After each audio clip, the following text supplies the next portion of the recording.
The Brandon Peters Show may contain explicit language and detailed plot points. For more information on the show, stay tuned to the end of the episode.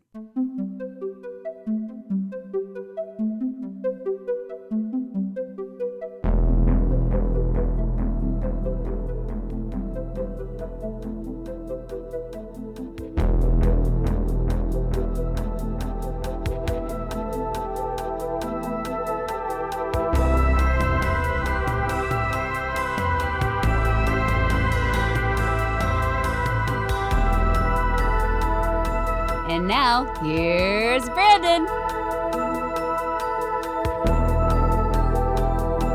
All right, it's Friday. Time to close out with a song. And of course, these music videos are a part of the series in conjunction with The summer of 82 with 40. our second person on the roster for this music video thing this summer. One of the hosts of the Halloweenies, the Windy City double features, and Cheap Tracks, and the programmer of Music Box Reporters Drive-In. You also know all about the Rock Island Public House and its drive-in because of him. And he knows loads of great music and movie-related stuff all the time here. Mike Vanderbilt. Thank you for having me, Brandon. Pleasure to be back. Yes. This was the quickest turnaround between shows. Yes. So this is exciting. This is fun. Yes. We didn't wait a year. Or almost a year. Was it? Yeah, it was something like that. But yeah, we're back. And thank you for thinking of me for this project because at 42 years old, I did grow up with music videos. We got cable in 87 and from then 87, 88. And from then on, like one TV in the house was always on MTV or VH1. Gotcha. Yeah. So summer of 82, you were probably, do you have any memories of it? No, I don't. My earliest memory that I can like chalk up like to a timeline thing is 83 and going to see Return of the Jedi. Okay. Gotcha. So I'm not quite there yet. Gotcha. Do you have anything looking back on it? What do you think of it, summer of 82 at all, being older, looking back at it? Any favorites from there? Of course. I suppose what album comes out in 82 for Cheap Trick? Let me think. 82 is One on One, which is a great record. That came out in April of 82. Okay. Oh, I'm gonna double check my facts on that one because if the host of a Cheap Trick podcast can't get his facts right, I always conflate One on One with Next Position Please because they come out like within a year of each other, and I'm pretty sure One on One is 1982. Yes, I was right. Produced by Thomas Baker. 82 is famously known as being a great year for film. One of my absolute favorites, Poltergeist, comes out in 82, and it's the summer that changed summer movies. Really, is it 82 that does it? 82 is the one where things turn. I mean, ET dominates, but that is looked at as a thing. But you get Star Trek II: The Wrath of Khan, Conan the Barbarian, Rocky III, Mad Max, and that's just within the period of like 4 weeks too. You get tons of stuff. Tron, The Thing, Blade Runner. You get Best Little Whorehouse in Texas. I do enjoy that. That's a great movie. I like that movie. Yeah. Jason got his hockey mask that summer. So that's right. August 82, right? That's when Friday the 13th Part 3 comes out. One of my favorites in the series. All right. Fast Times Were Had at Ridgemont High that summer. One of the Last American Virgins became, another one that's playing. They're screening that out in LA this week. The Last American Virgin, one of the all-time great downer endings. Oh yeah, but it's real. It's real. It's the summer. Great soundtrack on that one, including the. That was an expensive soundtrack on that one because they put already hits on it. I don't know how they got all those bands on it. I don't know how that movie afforded it. Not to spoil. Well, people won't hear that episode till months from now, but they spent as much. Word has it they spent as much on the soundtrack as they did the whole movie. And it's back when a soundtrack could sell the movie too. It was starting to, because Saturday Night Fever really kind of pushed that, and then for teens and stuff, they're like, hey, you know what the kids like? Yeah, because you have Last American Virgin and Fast Times at Ridgemont High soundtracks. Boom, boom. But yeah, there's gonna be a lot of soundtrack stuff. Even forgotten movies that had killer soundtracks this summer in here. But today This isn't a soundtrack song, but this is one that will top the charts for week after week after week. It's Paul McCartney and Stevie Wonder. They collaborate for Ebony and Ivory from McCartney's third solo album, Tug of War. The album later dropped singles Take It Away and the title track, Tug of War. Ebony and Ivory was one of the top-selling singles of 1982. It spent 7 weeks on the Hot 100, the fourth biggest hit of the year. Third, if we take out Olivia Newton-John's holdover of Physical from 81, the longest chart run of any of McCartney's post-Beatles works, and second for his career to Hey Jude, McCartney's 28th #1 song. It's a big deal. It was Grammy nominated for Song of the Year. Do you know what it lost to? Oh, that's a good question. 1982, what was it? It was just nominated for Song of the Year. It would have lost to, oh God, I don't even know. Hall & Oates? Willie Nelson, Always on My Mind. That's 82, huh? No, Yep. that's I sometimes music, well, especially with the Grammys, it's weird when you think about what wins Grammys versus what's remembered, and it's rarely whatever wins the Grammy for. Not that that's not a great song, but you do not associate that with 1982. Right. Always on My Mind by Willie Nelson. It lost Record of the Year, Best Pop Vocal Performance Duo or Group. 3 nominations, all gone. And Tug of War itself was nominated for Album of the Year, and it lost to Toto 4. Which Toto 4, my favorite bit of The trivia Voyage about, Home. And my favorite bit of trivia about Toto 4 is that when that album comes out, they can't hit the top of the charts because they're competing with Michael Jackson's Thriller, which most of Toto plays on. Yeah. They did themselves, but they were cashing the checks. I mean, they cashed the checks. Steve Lukather made his money. Mm-hmm. Yeah. So this song, Ebony and Ivory, got banned in the apartheid era in South Africa, or apartheid, when Wonder dedicated his Oscar for Best Original Song to Nelson Mandela. So he won an Oscar for some other song, and they won it banned for. this one. Didn't he win it for? I Just Called to Say I Love You. I think so. Yeah. Yep. Yeah. It's interesting enough. McCartney's first duet with another artist.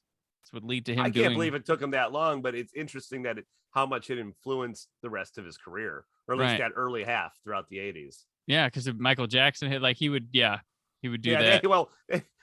That didn't necessarily work out as well for Paul McCartney, who, for those of you who don't know, Paul McCartney and Michael Jackson did a couple duets. They did The Girl Is Mine, and they did Say, Say, Say, and both on the Thriller record, I believe. At least one of them is. The Girl Is Mine is on the Thriller record for sure.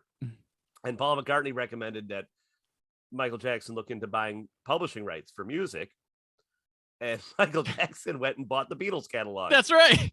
Ain't that about a bitch? Like, I don't think they talked after. I think that was it. I think that was over for him.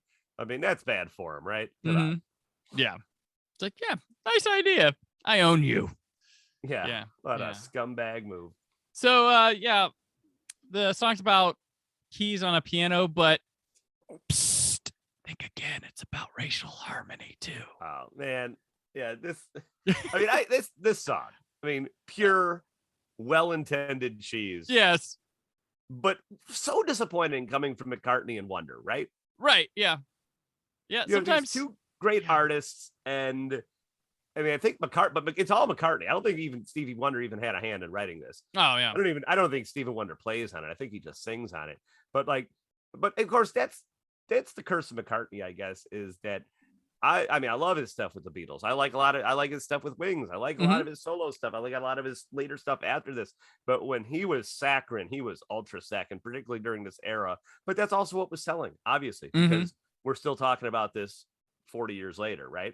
Yeah. I mean, Harrison would have a huge hit in the 80s with Got My Mind Set on You, which is nothing like his, his output from the 70s, but that's his top damn song solo. But there's interesting, speaking of that, some interesting stuff with the video talking about Wonder never, writing this song, but it's directed by Keith. Just Keith. Simply Keith. Keith, and not to be confused with the Righteous Gemstones. Not to be confused with Keith Richards. Yes. he did videos, he or she, I don't know what a Keith is, but did videos for Blondie, Kate Bush, Wings. So that's where he knew McCartney, Motorhead, Foreigner, Pat Benatar, and Culture Club, and some documentaries along the way. So like this video, you know, we got to mention though, yeah, it's one of 2 videos. There was another video shot, and it was shot by Barry Myers, and it was shot. They actually had the date listed online, February 11th, 1982. Okay, it's McCartney just performing at a piano, but it's intercut with like not actual footage, but of a black man in a prison. Okay, and at one point he shows up and literally pats Paul on the back, like, "Thanks, Paul. Yeah, thanks for solving racial inequality." Yeah, you did it. It's like I said, again, well intended, but totally tone deaf. Watch it. So the video, just a rundown for folks. They play together like at a piano. There's big piano keys they talk on. They're just in different areas. There's a window blowing, but I don't think they were ever in the same room at the same time during this. There's some weird stuff that visually, like when they're sitting at the piano together, they're like floating at different ways, and I know the background's fake, but I don't think they're in the video at all together. And it's interesting, I forget about Stevie Wonder's Afro phase. Yeah, because I remember him as, you know, little Stevie Wonder, you know, with kind of that clean cut kind of 60s soul singer look. And I know, you know, famously the braids throughout the braids. The 80s. Yeah, this must have been the last stand of it. Yeah, that's what I picture when I picture Stevie Wonder. So I forget about this phase in his style evolution. I had been reminded of it because I watched a few months ago when it came on Hulu, The Summer of Soul, which is an excellent documentary. Yes, it is. Jam and concert. It's a great concert film / documentary, and Stevie Wonder's all over that. Like, it's his hair's not quite as big in that, but is it? I can't remember. But I remember it's like, oh yeah, Stevie looked like that. But yeah, it's funny. I swear they never truly appear here because it's a lot of video effects in the movie, and they both stand apart from each other. And you got to, I think, I mean, I'm sure your listeners know this. I mean, this is worth noting that. So this comes out in, what do we say, March? It's a single on March 29th, 82. The album comes out in April 26th, 82. Like, music videos are still new. Yeah, this is MTV had just launched in 81. Now, people were shooting videos before that because it would stuff that would air on late night television, or you'd see it at movie theaters. You see a lot of clips with off a Cheap Trick's Dream Police record where they did like a series of videos, and it was usually just a band in a studio. Same thing with Meatloaf with Bad Outta Hell in '77. It would just be the band on a stage in a studio with some lights and some fog. You didn't have a lot of that storytelling that would eventually come in, that we'll talk about in some other videos in this series. Yeah, nobody knew what they were doing. Well, they did, but they didn't know what was popular, what people liked. Like, bands and people were like, I'll go do this damn thing. Like, they weren't even into it at the time. Yeah, a lot of bands didn't want to do it. But I got to say, and I suppose this is a credit to McCartney, this video, for as much as I'm kind of, you know, shitting on it for being cheese and saccharine and oh my God, eye rolling. And I think it's one of those things. It's not looking back on it 40 years later that makes it eye rolling. I think this always was kind of eye roll inducing, is that it is very forward thinking in terms of using special effects, even if they're very kind of low rent, like television grade special effects, not movie special effects. This is also the same year, like you said, of E.T. and Star Trek 2, which have terrific and Blade Runner, which have terrific special effects. Yeah, much bigger budgets though. Right. Well, and yeah, like the also thing too, like McCartney, no stranger. Beatles were making music videos before people were making music videos. They were, you know, in the 70s, 60s, they were sending stuff so they wouldn't have to go play live at like Ed Sullivan or something like that. But this song, if you're a kid in 1982, you're probably not listening. This is probably your parents and little kids jamming to Ebony and Ivory. I don't know if you're a teen, if you're like, oh yeah, it's my jam, or that might be your parents' music. You know, though, but at the time. You know, you got to think about it this way. Sometimes when stuff like this is of the moment, because I've been victim of that, where it's of the moment, like something like the Santana duets record that was all over radio with Rob Thomas's. Oh, Supernatural. Supernatural. Yeah. Like I mean, I contend it's still a good record, but like Yeah. you listen to it now, and it's like that's just Casper Milquetoast kind of stuff, radio ready. But That's the one he got album of the year for. Yeah, and you're caught up in the moment. Like you go out and buy that record because Mhm. everybody is listening to that record, even if it's only for that 7-week period, right? Right. Yeah. And you kind of forget about it, you know. Like I'm currently listening to a book about Hootie and the Blowfish, and like there was a time when they were the biggest fucking band, Yeah, in America, if not the world, and you kind of don't hear anybody really talk about them anymore. no, Despite we Darius got Rucker sick of having them after a year. like, because the second record didn't do as well. But despite Darius Rucker having a long-running solo career, you just don't hear people. You hear more people talk about I don't know. Well, obviously like Pearl Jam, I guess, Right. but they're still out there doing it. That's Well, not I mean, necessarily if you American remember, like we have a band. I don't want to spoil it here, but that we're going to talk about in a few weeks. That they were on top of the world and then immediately almost gone. And not to say they weren't still making albums. And then like someone like Smashing Pumpkins, Melancholy, they were humongous. They were the biggest band on the planet. couldn't escape it.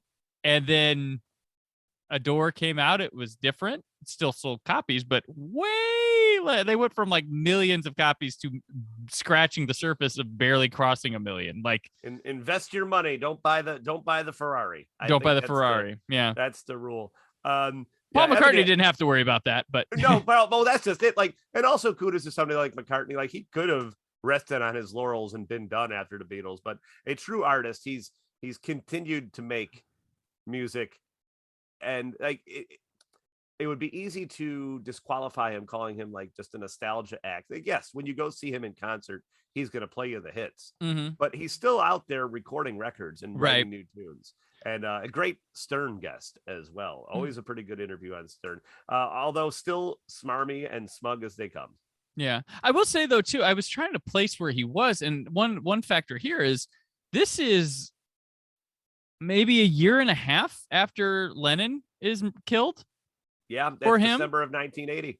Yeah, so it's kind of interesting. Like he goes in this duets direction, which I don't know. Is he like, well, I need to start working with people while they're still here or something? I don't know if that's in his mind. Well, I think I see it as him trying to retain his youthful appeal. Okay. I think that Paul McCartney, I think all the Beatles were very savvy. I think as far as music goes, I should be a Paul guy because I love pop music so much. Right. But I'm actually more of a Lennon guy when it comes to solo material. Right. His stuff's got a little bit more of that rock and roll edge. But I think my favorite Beatle is Ringo, because he's always so much fun when he's on Howard Stern. And he just kind of seems like a good dude, you know, with all that peace and love, peace and love. He was my favorite in the Get Back documentary because you watch that documentary. I had the most respect for him. He patiently sat there and he listened to everyone. He watched the situation and then he'd figure it out. And he'd like, okay, I'm going to go help you with this. You got this. And then whenever he spoke, the room went silent. And it was funny because there's this scene where they're bitching about like, we should play it. I don't know. We should play on the roof. Well, play on the roof. What do you think, Ringo? He goes, I would like to play on the roof. And then they go play on the roof. Well, I was like, brilliant. I think more people need to take that. So, you know, I've been in bands. I am part of the Halloweenies podcast, which is essentially 5 of us. I'm part of the Music Box of Horrors team, which is 4 of us. And I think sometimes I tend to sit silent in meetings. It's that same Ringo thing, because I like to take in what everybody's saying, because if you're constantly talking, it's easier for people to not listen to you. Right. But when you take everything in, you think about it, you internalize. And then when you know, what is it? Like walk softly, carry a big stick. Yeah. Gotcha. Yeah, I have a lot of respect for Ringo. Ringo has quickly become my favorite Beatle, I think. Well, so funny. They all 4 like more talented than anybody else, but like, you know, we gotta rank them Beatles. I'm like, it's like the Beatles and then most everybody else in the world, like all 4 of them. I went through that phase in high school. I was like, piss on the Beatles, until you realize, with like, particularly with my favorite band, Cheap Trick, that most everything they did was influenced by the Beatles. Well, and I love the fact, I mean, that window of their brilliance is so small. Like they didn't even go for like really a decade. Like it was right. It was like 7 years of brilliance and done. And then Paul comes out with Ebony and fucking Ivory. I will say, so here's a fun little bit of trivia about that though that I found. So it's recorded at George Martin's Air Studios in Montserrat. Okay. That is where Cheap Trick recorded All Shook Up with George Martin. Oh, there you 1980, which does not sound at all like you'd expect the record to. Speaking of the Beatles, it's not what you expect a Cheap Trick record to be recorded by George Martin to sound like, but it is, in my opinion, the album. If you listen to the album, that's what George Martin thinks the Beatles would have ended up sounding like had they continued. Oh, okay. 1980. Gotcha. And if there's one good thing about the Ebony and Ivory video that it gave us that sketch on Saturday Night Live. Oh, with Joe Piscopo as Frank Sinatra and Eddie Murphy as Stevie Wonder. That's right. That's right. You are black. I am white. You're as blind as a bat, and I have sight. Oh, good moments for Piscopo there. Piscopo and Murphy were unstoppable. That's, it's funny. Like, that's the one era of Saturday Night Live that I never hear everybody go, it was better back when. It's like the skipped over one. Because that's the thing with Saturday Night Live. It's the previous cast, or when I grew up, was always better. Nobody talks about that one. They might talk about how great Murphy was. That's it. But that's it. I'm like, and that cast is like, I do have a certain affinity for that because I didn't necessarily grow up with that. Like I always say your favorite SNL is whatever one you saw when you were 11, right? Yeah. So for me, my Saturday Night Live era is that Mike Myers, Chris Farley era, just before Will Ferrell. Back when we laughed at Dennis Miller. That's great. Yeah. Dennis Miller, like I'll always have a soft spot for him, despite the fact I think he's kind of lost his touch. 9/11 changed that man for it life. Really did. Yeah. What a weird turn, right? Yeah. Yeah. I used to like his HBO show too. And he was funny on Monday Night Football. Like, it was the weirdest wild card. I remember that when that was a thing. Like, what an odd publicity stunt that was, right? Yeah. Right, they didn't want humor with their football on Monday nights, apparently. So very humorless group of people watching Monday Night Football. Yes. But I do have a certain love for that era just because I would watch the 1 hour recuts of Saturday Night Live on Comedy Central growing up. And that era was on a lot. And I mean, look, man, Charles Rocket. Yeah. Robert Downey Jr., Julia Louis-Dreyfus. Like, who was Stone Cold Fox. Yeah. Anthony Michael Hall. Who else? Billy Crystal's on there for a minute. Yep. Who famously got cut from the first season. Do you know this story? Was he cut? He was going to do stand-up on the old Saturday Night Live, like when it first started. Oh, that's okay. I think I'd heard something about that. Yeah. Now you say, and he got cut for time. Ain't that about a bitch? Yeah. Hope it turned out well for him, though. I hope it did. Well, I was just thinking, we were talking about Billy Crystal on the Playboy podcast, and I was realizing, like, I can't name a favorite Billy Crystal movie that's my favorite Billy Crystal movie because of Billy Crystal. Like, I love Running Scared. Yeah. Like, Running Scared is just great because it's a buddy cop comedy set in Chicago. Right. Peter Hyams is the star of Running Scared. Right. Even City Slickers, like, you watch that movie for Jack Palance. Yep. Like, I mean, When Harry Met Sally is like the whole thing. The writing's important there. Like, Meg Ryan's, like, he's part of it, but nobody remembers him because you have Meg Ryan faking an orgasm. Exactly. Deli. Like, Billy Crystal is like the most cast for milk. One of the worst movies I've ever. He is the star of one of the worst movies I have ever seen. Have you ever seen Rabbit Test? No. It was directed by. It was I believe her only directorial effort from Joan Rivers. Oh, and it stars Billy Crystal as a pregnant man. Ooh. And it's this awful broad Borscht Belt humor. And a lot of people, they talk about, they'll never release that movie because it's so offensive. It's like, no, it's really not at all offensive. It's just fucking bad. Just bad. That's how offensive it is. It's just bad. It offends my sense of taste. Like, I love offensive humor. I love provocative humor. Yeah. Rabbit Test does not have that. Ooh, I remember I saw one with him. I was Forget Paris, where he played like the NBA referee. Yeah. I forgot all about that movie. I can't tell you anything about it. other than I remember the posters, him and someone hugging. I can't remember his co-star. Well, that's the kind of movie that's like I don't have the definition of it like truly defined yet, but like those first date movies, like it's a movie you like in high school or college. You went to see it on a date because that's all that was playing that weekend, and you never thought about that movie ever again. Right.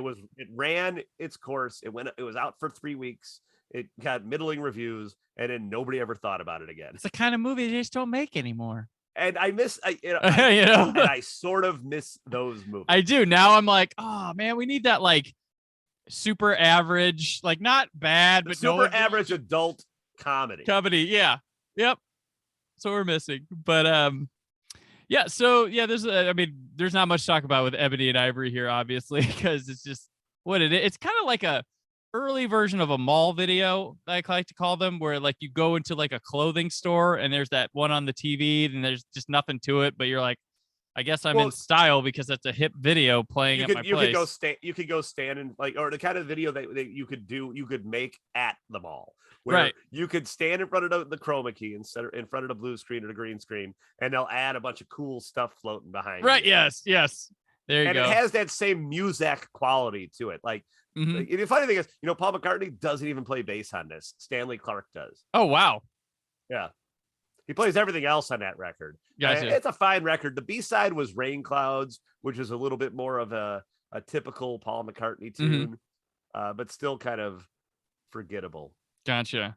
My one funny note about this, though, is if they did not film this together, if there's separate, I think it's funny that there's nothing like a song about racial harmony when the black guy and the white guy can't play in the same room together. Like, I don't know if I want him around. I don't know. No, you gonna come over here? No, Stevie, he's over there. He's over there, Stevie. Don't worry, he's over there. And when I got to the studio, I couldn't believe Stevie wasn't there. Yeah. So, all right, Mike. Well, that'll do it for this week. You'll be back in a couple weeks, Mike. But until then, looking forward to it. Let people know where they can keep up with you. You can track me down on Twitter at Mike Vanderbilt. Track me down on Instagram at MA Vanderbilt. And of course, please tune in to the Halloweenies. Centerfold, revealing culture through Playboy magazine. We have a new episode coming out shortly. I don't even know when are you running these? Well, for us right now, it is Friday the 13th. May 13th. Friday, May 13th. Oh yeah. Yes. Then check out our new episode of Centerfold. And of course, check out Cheap Tracks and Windy City Double Feature. All right. Also, I'll put one more plug in. I don't know if your listeners are familiar. Are you familiar with the nationally televised television program Svengoolie? Yes. The horror host. Yeah. Are you familiar that there's a spinoff called Sven Tooney? No. It's hosted by a tuna fish puppet dressed like Svengoolie. No. It airs after Svengoolie Saturday nights. Well, I'm going to be on it. Oh. I just don't know when because the date keeps getting changed, but it'll be Saturday night in May. So tune in to MeTV if you are so inclined. All right. Excellent. Yes. Do tune in and tune in next week. I'm on Twitter and Instagram, Brandon4QHD. You know that every week, but I still remind you. Scott and I are back Monday, and we're going to be talking about Dead Men Don't Wear Plaid and The Road Warrior. It's kind of a cool movie. So that's awesome. So until next time, stay film positive. The summer of 82 at 40. Thank you for listening. The Brandon Peters Show is a Creative Zombie Studios production. Produced by Brad Shoemaker and Brandon Peters. Written and edited by Brandon Peters. Announcer vocals by Jessica Alsman. Theme song by Metavari. Web design and show art by Brad Shoemaker with Brandon Peters. All music and clips featured in the episode are property of their respective studios, and no infringement is intended. The Summer of 82 at 40 and News of the Moment themes by Pres Maxson. Additional information on this and other episodes at thebrandonpetershow.com. For any inquiries, press opportunities, or sponsorship, contact mail@thebrandonpetershow.com. The show is available on Apple Podcasts, Spotify, or anywhere podcasts are found.